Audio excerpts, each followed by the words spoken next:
먼저 이렇게 저를 불러주셔서 담임 목사님 또 당회원 우리 온 성도들에게 감사를 드립니다.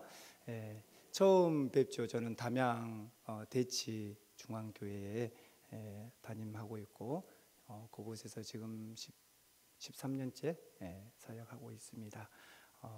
부족한데 시골에 있는 저를 불러주신 것이 웬 영광인지 참 감사드립니다. 또 저는 이제 적은 경험이지만 한 24년 전에 우리 여러분 원로 목사님 모시고, 제가 그때는 부목사였었거든요.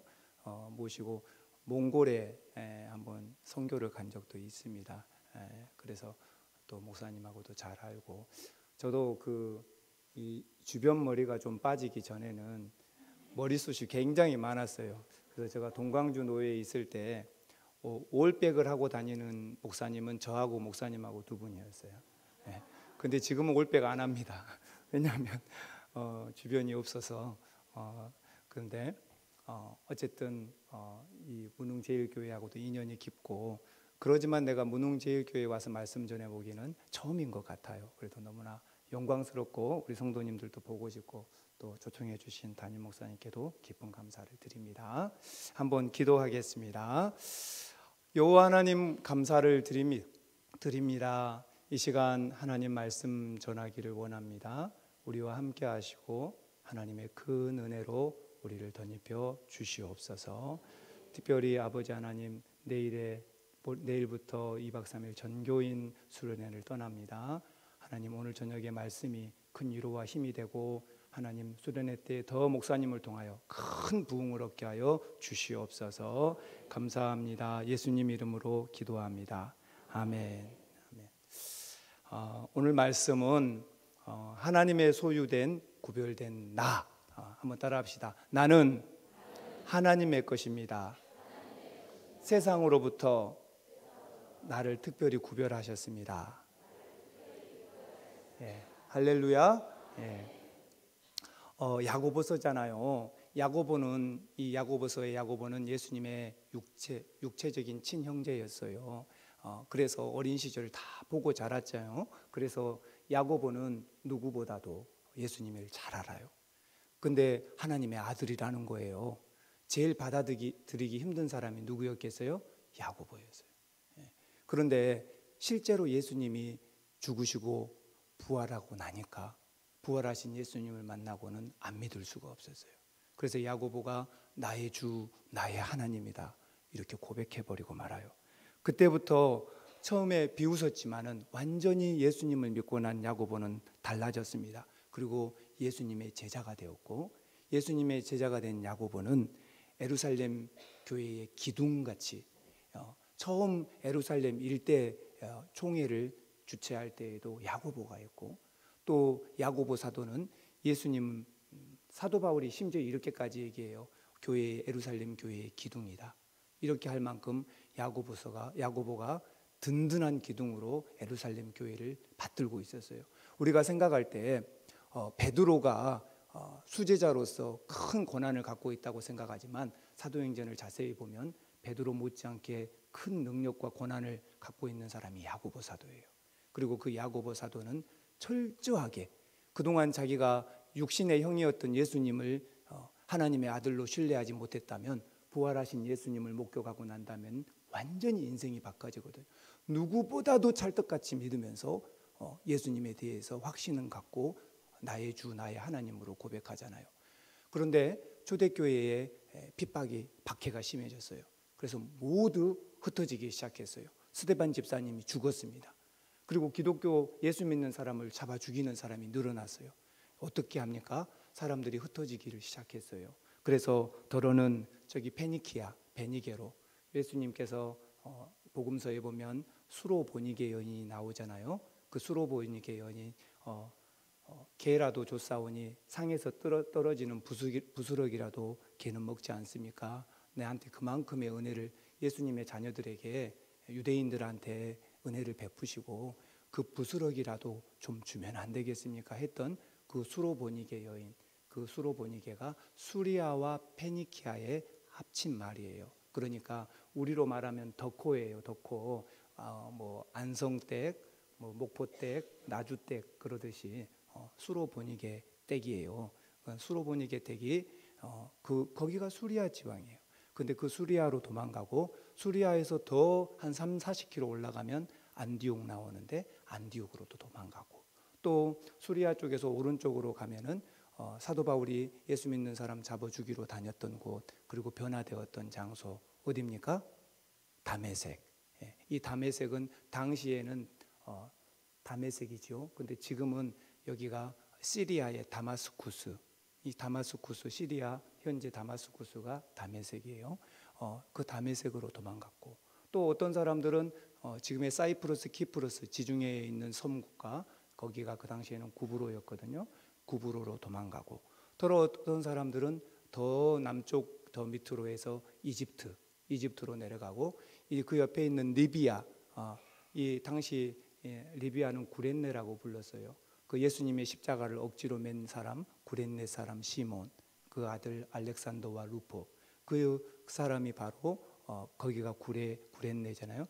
이 구렛네에도 많이 유대인들이 도망갔어요. 그러니까 사방천지로 진짜로 말 그대로 사방천지로 도망갔어요. 여러분 무엇을 가져갔겠어요? 도망가는데 돈은 좀 챙겨갔을런가 모르겠어요. 그러나 집은 두고 갔을까요? 가져갔을까요? 집 메고 간 사람도 있겠죠. 달팽이족들은. 근데 집 두고 갔죠. 논밭도 두고 갔죠.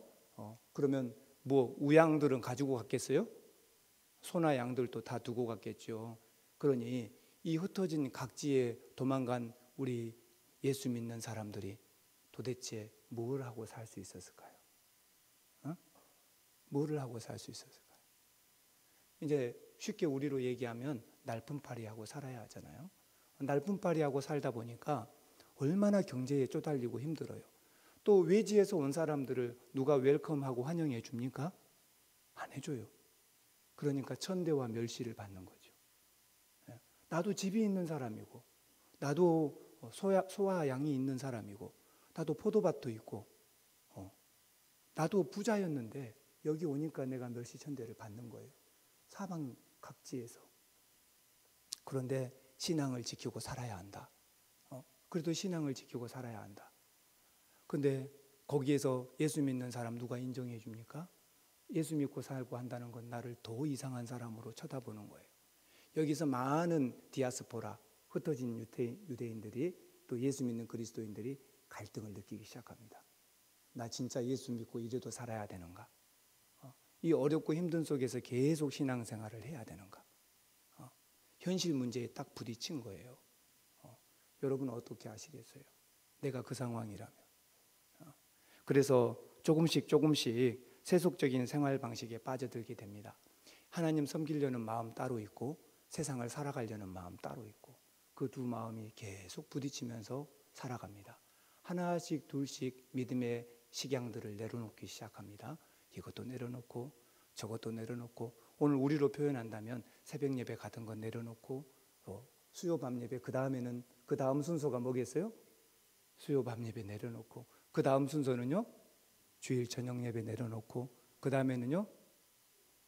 주일 낮 예배 빠지고 그러다가 한 달에 한 번 빠지고 3주에 한 번 빠지고 2주에 한 번 빠지다가 교회 안 나오는 거예요.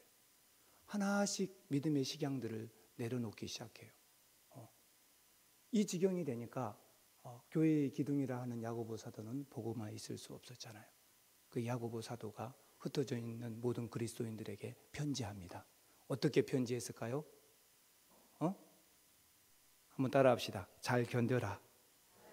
이거예요. 내용은 잘 견뎌라. 이거예요. 그래서 내용은 참된 믿음이라는 것은 매일매일 너희들의 삶 속에서 드러내야 되는 것이다. 숨기고 감추고 자꾸 위축되지 말고 삶 속에서 드러내라. 성숙하고 거룩한 삶을 살려고 몸부림을 치고 그거를 얘기하고 표현하고 살아라. 할렐루야. 우리가 믿음을 지키고 사는 것은요 표현하고 사는 것밖에 없어요. 제가 어느 모임에 가서 그 모임의 깜짝 이벤트가 뭐냐면 거기 모인 사람들 중에 생일인 사람들에게 깜짝 이벤트를 생일 선물로 케이크를 주는 거예요. 그래서 오늘 여기 와서 공부하다 보니까 성적이 조주한 사람들이 몇 명 있다고. 이 사람들은 퇴소시켜야겠다고 지금부터 명단을 부른다고 딱 하니까 전체가 그냥 혹시 내가 아닐까 막 이렇게 그래서 이름을 하나씩 부르니까 이 사람들은 막 2군 반, 3군 반에서 나왔어요. 근데 그게 뭐였어요? 생일 축하. 그 사람들 생일인 사람, 그날 생일인 사람들. 그래서 갑자기 생일 축하 노래를 부르면서 케이크를 다 줬어요. 근데 한 명이 잘못된 거야. 한 명이 생일이 틀려. 그래서 그 사람 저 생일 아닌데요. 들어가라 그랬어요. 케이크 하나 남았잖아요. 혹시 이 중에 오늘 특별한 날이 있습니까? 그분한테 케이크 드리고 싶습니다. 그랬더니 한 분 여자분이 손을 번쩍 들어요. 그래서 나오시라 했어요. 무슨 날이시냐고. 우리는 무슨 결혼기념일? 아니 뭐 특별한. 그랬더니 오늘 남편이 내가 40년 동안 남편하고 살았는데 오늘 처음으로 여기 모임에 와서 처음으로 사랑한다고 말했다고. 그게 자기 인생의 최고 특별한 날이라는 거예요. 그럼 남편은 그동안 사랑한다고 한 번도 말 안 해주냐고. 한 번도 안 해줬다는 거예요. 미국에서는 이혼 사유 중에 하나가 뭐냐면 남편이 하루에 9번 이상 사랑한다고 안 해주면 이혼을 걸 수 있는 사유가 돼요. 그러니까 미국 그 애들은요, 그냥 자꾸 일어나면 I love you 막 계속 그러는 것이 뭐냐면 이혼 안 당하려고 그러는 거예요. 진짜로. 근데 사랑은 표현을 해야 돼요. 표현을 안 하고 나면 못 해요. 못 하고 그게 오해가 쌓이고. 우리 옆에 사람들 보고 한번 합시다. 집사님, 권사님 앞뒤를 돌아다보면서 사랑합니다. 시작.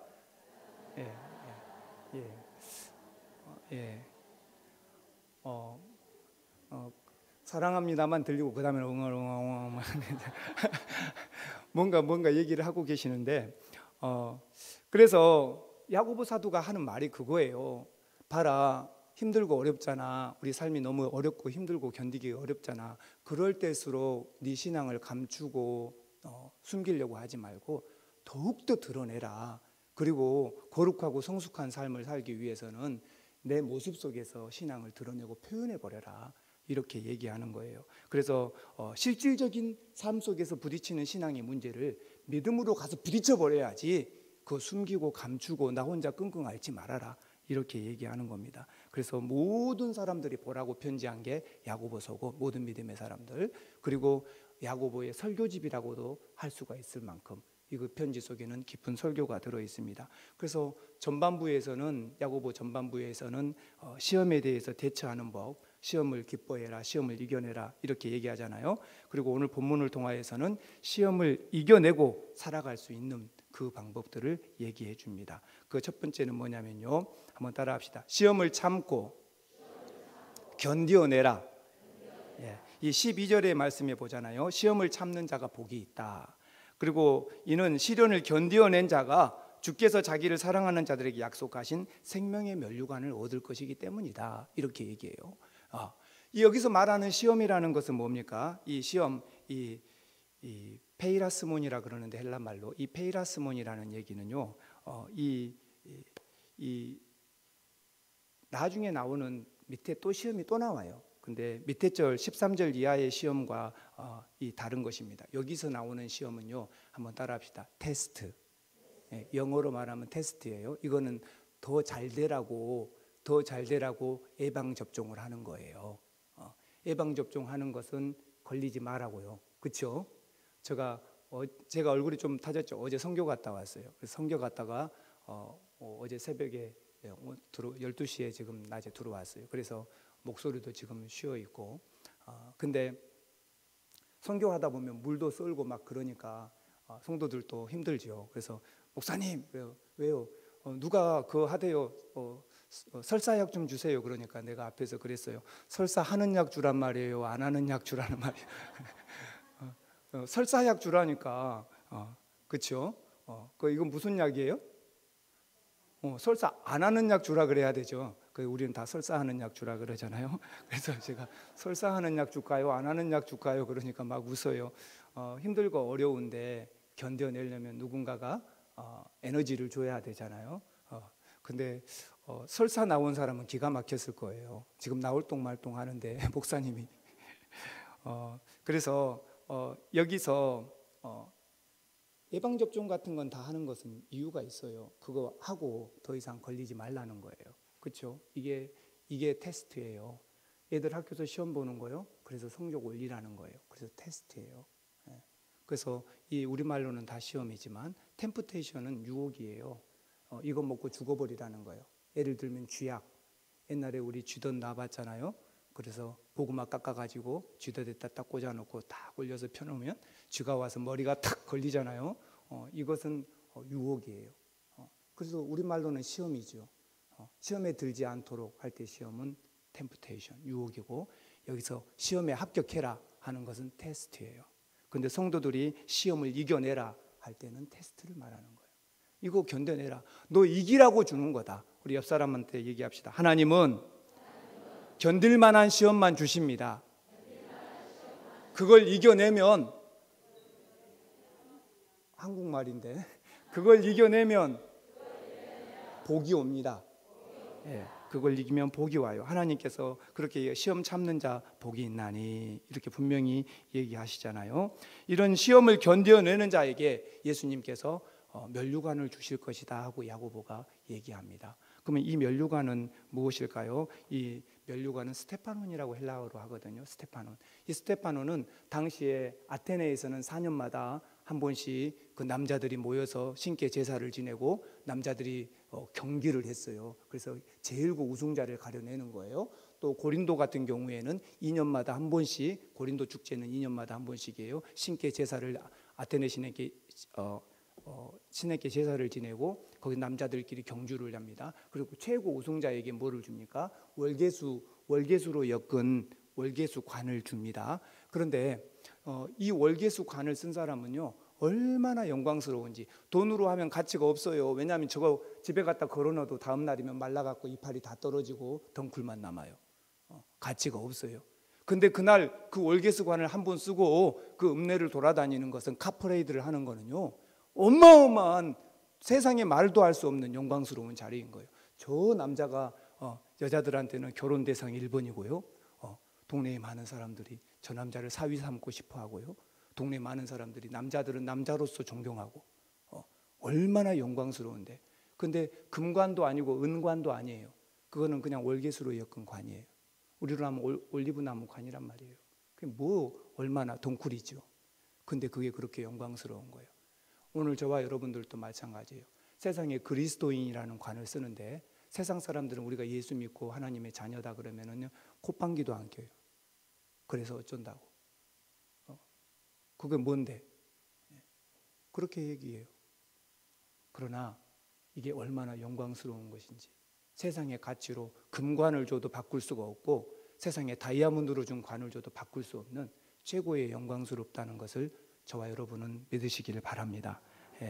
그래서 예수님께서 마지막에 면류관을 주겠다, 너에게 스테파노스를 주겠다 그 말이에요. 너 영광스러운, 세상에서 지금은요 세상의 권세와 명예를 가진 사람들이 큰 소리 칠지 모르지만 주님이 재림하실 때에는 얼마나 다르겠어요. 주님이 내가 올라간 것처럼 오신다 그랬으니까 천군 천사를 거느리고 구름을 타고 올 거예요. 그때에는 수많은 천군 천사들을, 그룹들을 거느리고 올 거예요. 빰빰 빰빰 빠바바밤 빰빰 빰빠밤 빰빠밤 빰빰 촥 천사들 나팔 불며 구름이 탁 내려올 때 주님이 공중에서 수도 탁, 그리고 천사들을 싹 좌우로 불꽃 같은 눈으로 보시면서 주님이 탁, 천사들이 쉿, 이 영화에서 CG 알죠 여러분? 쉿, 그냥 천사들이 사라지고 여러분이 회사에서 일하고 있는데, 여러분이 집에서 빨래하고 설거지하면서 예수님 찬양하고 있는데 천사가 쓱, 권사님 주님이 데려오시랍니다. 집사님 주님이 데려오시랍니다. 이런 날이 있단 말이에요. 이 영광스러운 날, 세상에 왕이나 대통령이나 뭐 총리나 세상에 이름 내놓으라 할 사람들이 그때에는 우리한테 제발 나하고 좀 바꾸자고 할 거예요. 당신 집사 나하고 좀 바꿉시다. 당신 권사 나하고 좀 바꿉시다. 막 사정할 거예요. 돼요 안 돼요? 안 되죠. 그래서 우리가 쓰는 관은 스테파노스예요. 지금은 세상에서 우리한테 더 살 것 없는 것이라고 할 수 있지만 주님 재림하실 때에는 어떤 면류관으로도 어떤 것으로도 바꿀 수 없는 면류관임을 믿으시길 바랍니다. 그래서 시험을 참고 견뎌라 야고보가 얘기하는 거예요. 성도들아, 너희들 집도 빼앗겼고 양과 소 우리도 없고 직장도 잃었고 농가 밭도 다 없고 너희들이 가서 남의 집 가서 이 날품팔이로 살아가고 하루하루 연명하는데 시험이 견뎌내라. 어떤 시험이 와도 견뎌내라. 그리고 그리스도인인 걸 드러내고 살아라. 여러분, 요셉은 고난의 사람이었어요. 맞죠? 예. 욥도 고난의 사람이었어요. 맞죠? 예. 다윗도 고난의 사람이었어요. 예. 맞죠? 성경 속의 위대한 인물들은 다 고난의 사람이었어요. 인생의 성패가 순탄한 삶, 순경 속에 있다고 생각한 건 큰 착각이에요. 다 어디서 얻어집니까? 순경 속에 있지 않고 오히려 고난을 극복하려고 노력하고 믿음으로 살아가는 사람들에게 있음을 믿으시길 바랍니다. 성공한 인생은 순경의 인생이 아닙니다. 어렵고 힘든 속에서도 믿음을 지키고 하나님 사랑하는 사람들이 승리한 사람임을 믿으시길 바랍니다. 오늘 삼요전도에 헌신하는데요, 정말 헌신하십시오. 헌신하세요. 저는 청년들 헌신 예배한다 그러면요, 야 너희들 그러면은 우리 교인들 뭐라도 대접해라. 너희들 용돈 한 달 전부터 너희들 용돈 쓰지 말고 뭐라도 헌신을 해봐라. 10만 헌신 신고 오지 말고 뭐든 좀 해봐라. 그래야 헌신이 되는 거지. 그렇게 했더니 낮에는 막 자기들 청년들 헌신 예배 드린다는데 낮에는 막 복숭아티 타가지고 막 성도들 갖다 주고 점심 먹었는데 부지런히 하더라고요. 그래, 그것도 멋있는 생각이다. 그랬어요. 근데 진짜 우리가 역경이 있고 힘들고 어려워도 어떤 고난도 그때마다 당당하게 와도 맞서 싸우는 것이 그리스도인임을 믿으시길 바랍니다. 이 용기는 믿음에서 오는 거예요. 다윗이 골리앗과 싸울 수 있는 거 그거 도저히 게임이 안 되지만 하나님을 함부로 헐뜯으니까 도저히 견딜 수가 없었어요. 그래서 하나님을 향한 용기를 낸 거예요. 여러분들도 이 땅에 믿음으로 살아가려고 하는데 여러분의 용기가 어디서 나옵니까? 그건 하나님을 향한 믿음에서 나오는 거예요. 거기서 견디어내고 시험을 이겨내는 사람들이 되시기를 바랍니다. 두 번째, 하나님의 소유된 구별된 나는 욕심에 미혹되지 말라는 겁니다. 13절 14절에 보니까 사람이 시험 받을 때 내가 하나님께 시험 받는다 하지 말라는 거예요. 하나님은 누구에게도 시험 받는 분도 아니고 또 누구를 유혹하는 분도 아니라고 분명히 얘기합니다. 시험을 받는 것은 오히려 자기 욕심 여기에 끌린다는 거예요. 한번 따라합시다. 내 욕심이 나를 유혹에 빠지게 만듭니다. 여기서 말하는 이 시험은 유혹을 말하는 거예요. 유혹. 내 욕심이 나를 유혹에 빠지게 만들어요. 하나님은 아무도 우리를 유혹하려고 하지 않으세요. 하나님은 유혹받는 분도 아니고 우리를 유혹하려고 우리한테다가 미끼를 던져놓는 게 아니세요. 그거는 사탄이 하는 일이에요. 내가 거기 홀라당 넘어가는 건 내 욕심 때문이라는 거죠. 그래서 하나님은 오직 각 사람들이 시험을 받는 이유를 분명하게 야고보를 통해서 얘기합니다. 욕심 때문이다. 이것은 욕심은 다른 말로 하면은 악한 일에 대한 열망입니다. 악한 뜻에 대한 열망. 그래서 미혹된다는 거, 이거 원래 이 미혹된다는 말은요, 고기를 잡으려고 미끼를 끼워놓는 바늘을 말해요. 그러니까 고기 잡을 때 우리가 어떻게 해요? 미끼 끼워가지고 넣잖아요. 그러니까 이게 유혹하는 거예요. 그래서 우리를 죽이려는 거죠. 사람들이 유혹받는 건 마치 물고기가 자기 앞에 있는 낚싯바늘을 묻는 것처럼. 근데요, 저도 낚시를 해봤는데 똑똑한 물고기들은요, 이 욕심을 안 부려요. 그래서 어떻게 한가 하고 물속에서 동영상 촬영을 했는데요, 우리가 떡밥을 탁 집어넣잖아요.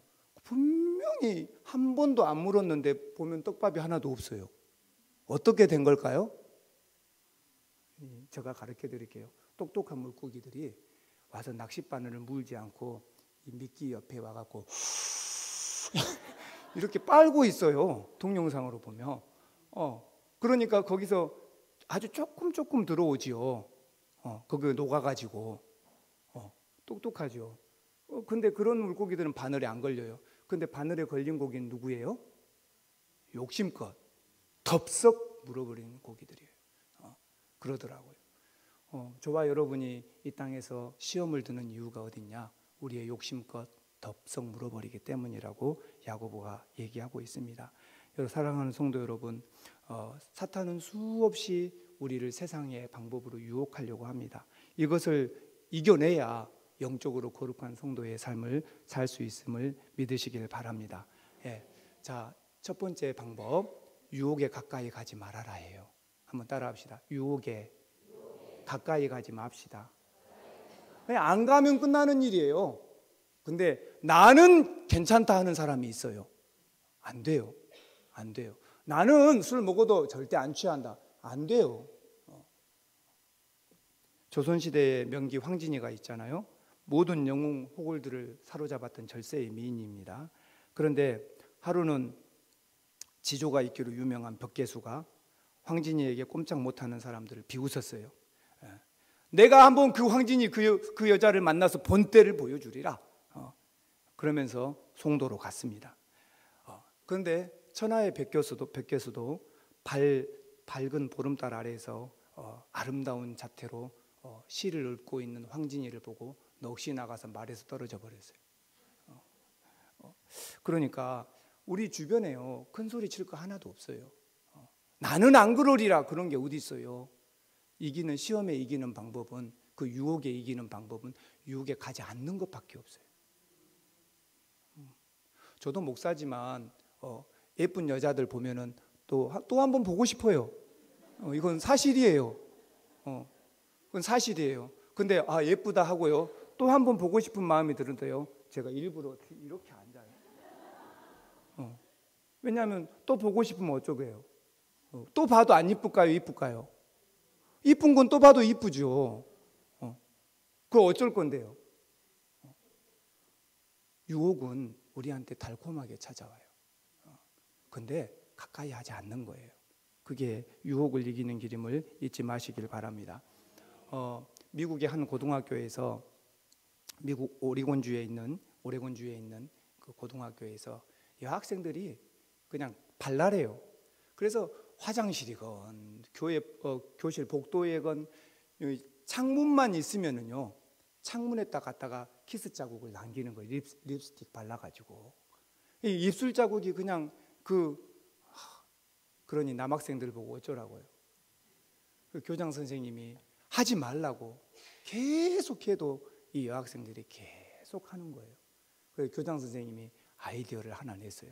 그래서 학생들을 다 모아놓고, 얘들아, 너희들이 입술 자국을 내잖아. 그럼 이 청소하는 아주머니들이 지우기가 얼마나 어려운지 아냐?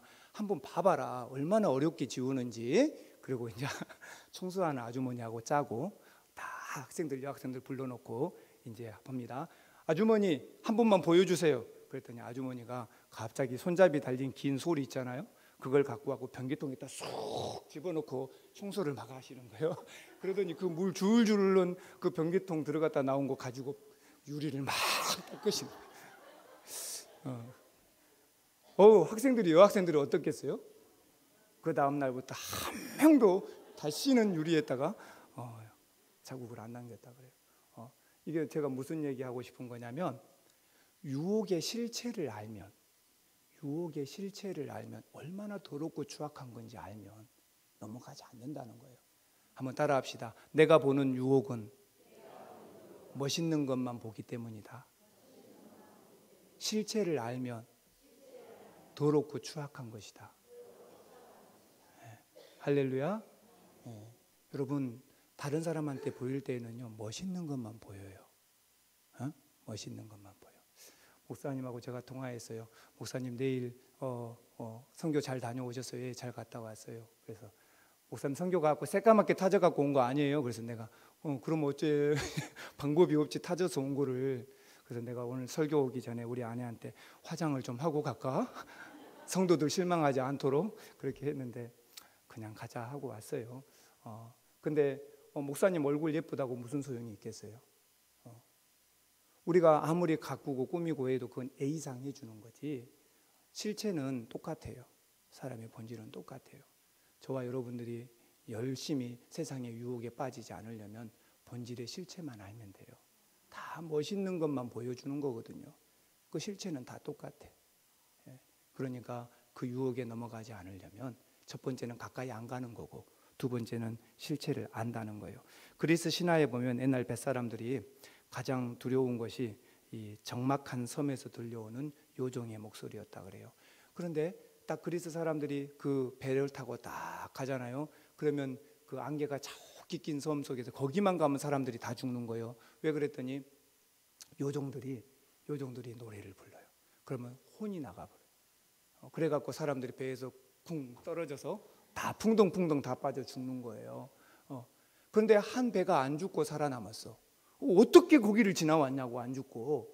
그랬더니 비법을 가르쳐주는 거예요. 요정의 노래가 들려올 때 온 선원들이 더 큰 소리로 노래를 불렀다는 거예요. 할렐루야. 너 시험을 당해 범죄치 말고 너 용기를 다해 곧 물리쳐라. 막 이렇게 찬송 부르면 누가 우리를 시험하겠어요? 그렇죠? 근데 사탄이 살살 꼬시면 그래? 그랬어? 그 나만 몰랐던 거야? 다들 그렇게 살았어? 그래 나도 그러면 그렇게 해보지. 그러고 사는 건 안 된단 말이에요. 더 큰 소리로, 사탄보다 더 큰 소리로 영적으로 깨워서 노래를 부르면 시험을 이길 수 있다는 것을 믿으시기를 바랍니다. 신앙생활도 계속적인 것입니다. 열심히 믿음으로 유혹을 이겨내면서 싸우는 거예요. 그래서 오늘 야고보 사도가 그렇게 얘기하잖아요. 싸워라. 싸워라. 너희들에게 생명의 면류관도 주님이 주실 것이다. 그리고 시험 이겨내라. 유혹에서 이겨내라. 제발 네 욕심이 그런 거니까. 그러면서 얘기합니다. 오늘 세 번째는요. 한번 따라합시다. 욕심의 결과를 좀 합시다. 시작. 15절 보니까 욕심이 점점 잉태하고 배가 부르면 누구를 낳는다고요? 죄를 낳아요. 그리고 그 죄가 또 자라나면 결국 사망이 되는 거예요. 비참한 결과를 얘기하고 있잖아요. 여자들이 임신하는 것과 똑같은 걸 비유를 들어서 야고보가 얘기를 해줍니다. 그래서 누구나 알 수 있도록 그렇게 표현해 주는 거죠. 로마서 6장 23절에 죄의 삭은 사망이요 하나님의 은사는 그리스도 예수 우리 주 안에 있는 영생이니라 분명히 얘기하잖아요. 사랑하는 성도 여러분, 욕심은요 끝이 없어요. 인간의 탐심은 끝도 없어요. 옛날에 네 사람이 모여서 서로 자기 희망사항을 얘기하기로 합니다. 한 사람이 그렇게 얘기했어요. 나는 금 있죠. 금 10,000돈만 있으면 좋겠다. 여러분 금 몇 돈만 있으면 좋겠어요? 금 10,000돈만 있으면 좋겠다. 그럼 난 소원이 없겠다. 이렇게 얘기했어요. 그랬더니 다른 사람이 아이고 돈만 아는 사람 같으니라고 나는 신선이 되어서 학을 타고 좀 날아다니면 좋겠다. 이렇게 얘기했어요. 그랬더니 세 번째 사람이 나는 돈이고 신선이고 다 싫고 10개의 고울 정도만 다스리면 좋겠다. 이렇게 얘기했어요. 네 번째 사람이 뭐라 했을까요? 네 번째 사람이 이렇게 얘기했어요. 나는 금 10,000돈을 가지고 학을 타고 날아다니면서 10개의 고울을 다스리려한다. 사람의 욕심이 끝이 있어요, 없어요? 절대로 끝이 없어요. 그러면 당연히 뭐가 자라나겠어요? 죄가 자라나는 거예요. 욕심은 끝이 없기 때문에 계속 죄가 자라나는 거예요. 그리고 그 죄가 장성하면 반드시 결과는 뭐예요? 사망입니다. 반드시 사망이에요. 그래서 어느 날 달팽이가 아들한테 교육을 시킵니다. 애야, 집은 작을수록 좋은 거다. 달팽이들이 집을 메고 다니잖아요. 아들한테 애야, 집은 작을수록 좋단다. 이렇게 아버지, 저는 세상에서 제일 큰 집을 가진 달팽이가 되고 싶어요. 아니다, 애야, 달팽이 집은 작아야 된다. 아버지가 계속 가르쳤어요. 애가 열심히 집만 키웠습니다. 그리고 어마어마하게 큰 집을 지고 다녔어요. 나비가 와서 야, 나는 너처럼 큰 집을 가진 달팽이는 본 적이 없다. 또 잠자리로 날아와서 야, 너처럼 큰 집을 가진 달팽이는 정말 멋있다. 이렇게 얘기했어요. 거기 양배추를 다 먹었어요. 딴 데로 이사를 가야 됩니다. 아버지는 이사 간대. 아들은 가요, 못 가요? 못 가요. 못 가요. 거기 다 먹었어. 달팽이가 양배추 다 먹었어요. 다른 양배추로 못 가요. 왜요? 집이 너무 크니까. 욕심은 그런 거예요. 결국은 그 달팽이는 어떻게 됐겠어요? 예? 봤어요? 죽었겠죠. 안 먹으니까 바싹 말라 죽었어요. 세상 것은 여러분 취하면 취할수록 하나님의 나라하고는 멀어진다는 것을 아시길 바랍니다. 갈라디아서 5장 16절에 내가 이르노니 너희는 성령을 쫓아서 행하라. 그리하면 육체의 욕심은 이루지 않을 것이다. 성령을 쫓아서 행하면 우리 육체의 욕심은 이루어지지 않는 거예요. 근데 이 육체의 욕심을 쫓아서 행하면 성령의 일은 반대로 아무것도 할 수가 없어요. 그래서 우리는 반드시 1193년에 정복자 살라딘이 죽었어요. 우리가 알죠. 콘스탄티노플, 로마의 동로마와 서로마, 기독교 콘스탄틴 대제가 기독교. 근데 지금의 터키 이스탄불을 콘스탄티노플로 정하고 거기서 딱 기독교 선포하고 멋지게 싸우고 살아가려 했어요. 근데 이슬람 세력군이 쳐들어온 거예요. 터키 사람들, 지금의 터키 사람들의 조상. 그래서 오스만 투르크 제국 붙었어요. 이겼을까요? 졌을까요? 졌어요? 이겼어요? 졌으니까 지금 터키가 기독교 국가가 아니죠. 그럼 지금 터키가 다 이슬람 국가잖아요. 기가 막혀요. 지금 터키는요 다 이슬람권이어갖고 하루에 5번 기도하잖아요. 그래서 그 모스크 거기 위에다가 그냥 미나리시라고 우리로 말하면 피레침 같이 높은 굴뚝 같은 거 세워요. 누가 세우느냐에 따라 1개, 2개, 귀족이 세우면 4개, 왕이 세우면 5개 미나리 보고 그 턱 규모가 얼마나 큰지. 해가 뜰라 그러면은 거기 사제가 거기 올라가서 크게 마이크를 잡고 외쳐댑니다. 그 내용은 그거예요. 일찍 일어나서 기도해라. 알라는 위대하다. 그리고 부지런한 자가 알라를 높이는 것이다. 이런 내용 9가지가 쭉 있어요. 그거를 확 외칩니다. 만약에 제가요, 저 담양 대전면 대치 사는데 대치 중앙교회 꼭탑에 올라가서 내가 마이크를 들고 아침 5시에 해가 뜰라 그럴 때 여러분 예수를 믿으시면 삽니다 한다거나 하나님은 위대하십니다 아침마다 내가 그러고 외친다 그러면 어떻게 될까요? 예? 당장에 고발돼서 아마 경찰서 갈 거예요. 근데 터키는 하루에 5번씩 그거 해요. 해 뜰 때 하고 또 한 11시나 되면 하고 또 2시에 하고 계속 이래. 근데 이 미나릿에서 올라가서 하면은 저기서 하고 막 시간만 되면 외쳐대기 시작해요. 거기서 느끼는 건 뭐냐? 내가 여기서 예수 믿는다고 말했다가는 맞아 죽겠구나 그런 생각이 팍 들어요. 그래서 저기 선교사님한테 물어봤어요. 여기 당신은 왜 여기 선교하러 왔소? 하고 물어보니까 그렇게 대답해요. 아무도 하나님 예배하지 않는 곳에서 나라도 예배해야 되지 않겠습니까? 그래서 여기를 골랐다는 거예요. 좀 마음에 이렇게 짠하게 감동이 오더라고요. 근데 이 터키를 이렇게 만들어버린 게 살라딘이에요. 이 살라딘이 싸워서 이겨버렸잖아. 기독교 십자군 전쟁에서. 그 그리스도인에게는 가장 공포의 대상이었던 이 살라딘이 죽었습니다. 그리고 이제 죽으면서 그가 그렇게 얘기합니다. 내 장례식을 거하게 하지 말아라. 그리고 뭐 어떻게 했냐면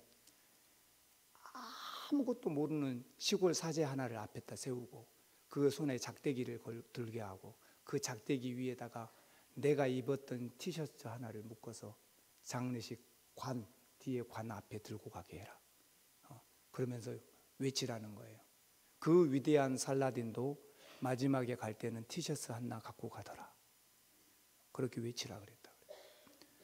여러분, 동양의 최고의 정복자 살라딘, 현세의 가장 부와 명예와 권력을 누렸던 그 죽을 때에는 티셔츠 한 장도 못 가져가요. 그러나 우리 예수 믿는 사람들은 고난과 역경 속에서 믿음으로 싸워도 나중에는 면류관을 받음을 믿으시길 바랍니다. 하나님의 자녀가 되는 거예요.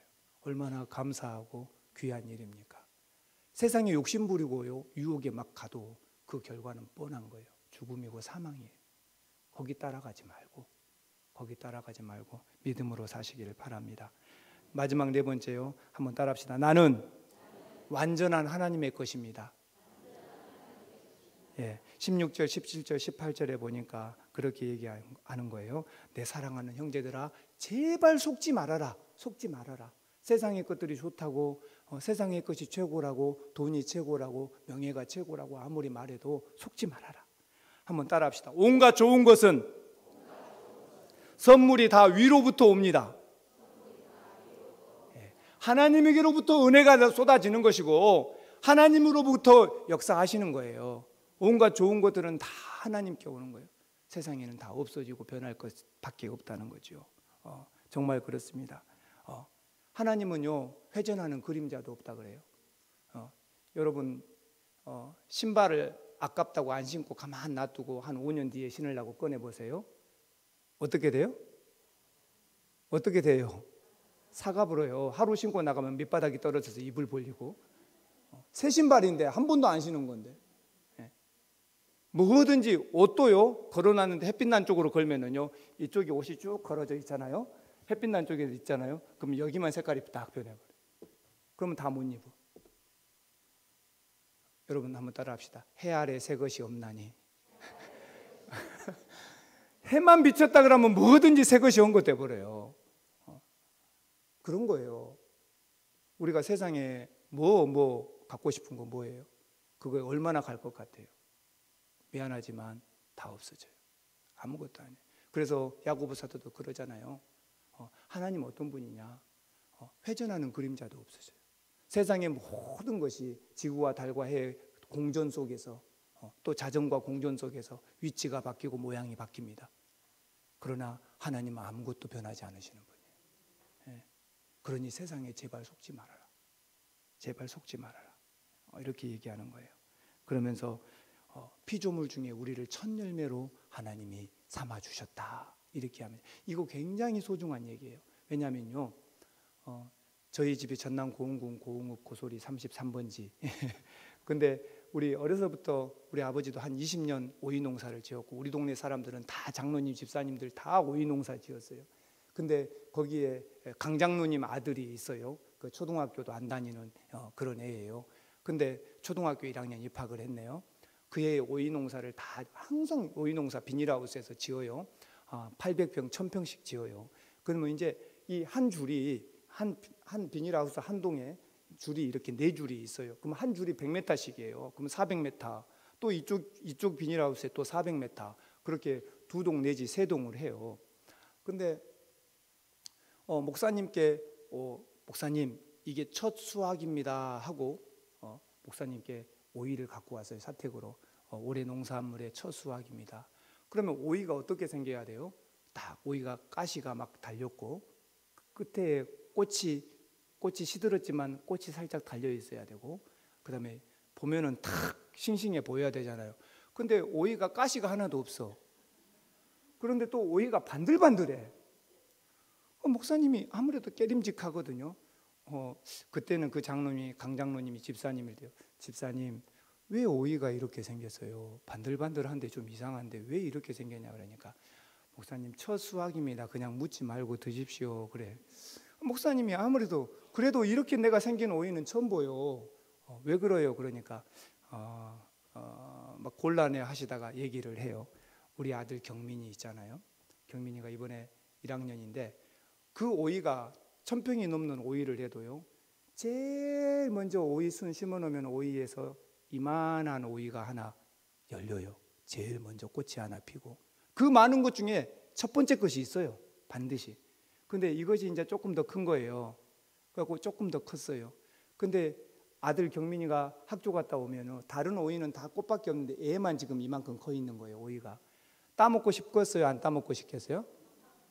근데 아버지가 뭐랬냐면, 첫 번째 건 누구 거예요? 하나님 거. 못 건드린다. 이거는 교회 목사님 갖다 드려야 한다. 딱 한 거예요. 그래서 경민이가 얼마나 먹고 싶은지 오이를 매달아 놓고 한번 빨고 그 다음 날도 학교 갔다 와서 또 먹고 싶잖아요.